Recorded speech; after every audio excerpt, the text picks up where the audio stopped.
I feel like a lot of mental performance coaches, I got into it because of my own sporting experience.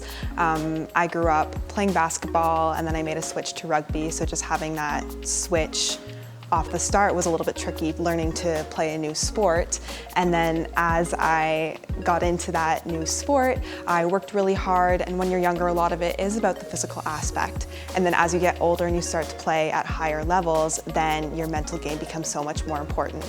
I started getting opportunities for provincial teams and for national teams, and these were opportunities I had always dreamed of, but because of my mental game, I didn't feel like I was capable of doing it. I didn't feel like I should be there, even when everyone else around me was telling me that I deserved to be there.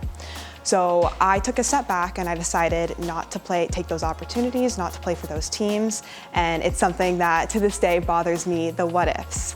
So now what I like to do is I like to help other athletes make it through their what ifs. I don't want them looking back wondering what could have happened. I want them to have all the tools and all the resources that I wish I had had to be able to make it and fulfill their capabilities and live out their dreams. I took a less traditional approach to joining the CEP Mindset team. I started on the admin team, doing all the intake calls, and through doing the intake calls, I came to realize how much of an impact our company and these coaches have on athletes. And with the sports experience myself and coming from a psychology background, I really wanted to be able to give back the same way our coaches would. So that's why I joined CEP Mindset and why I'm a mental performance coach with them now. I define mental toughness as going onto the field, going onto the court, whatever it is, and just being able to play free. You're out there, you're having fun, you're not afraid of making mistakes, and when those mistakes do come, you bounce back, you focus on what's next, and you're really able to accept whatever's going on, commit to your process, and show up as your best self and just have a good time. Do it for the love of it. My approach as a mental performance coach very much so depends on the athletes that I'm working with.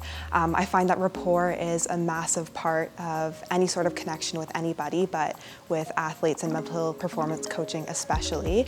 I work really hard to build up that connection. We talk a lot about sports, but also about life outside of sports too, because I recognize that the athlete is not just an athlete, it's not just about the sports, it's about the person as a whole.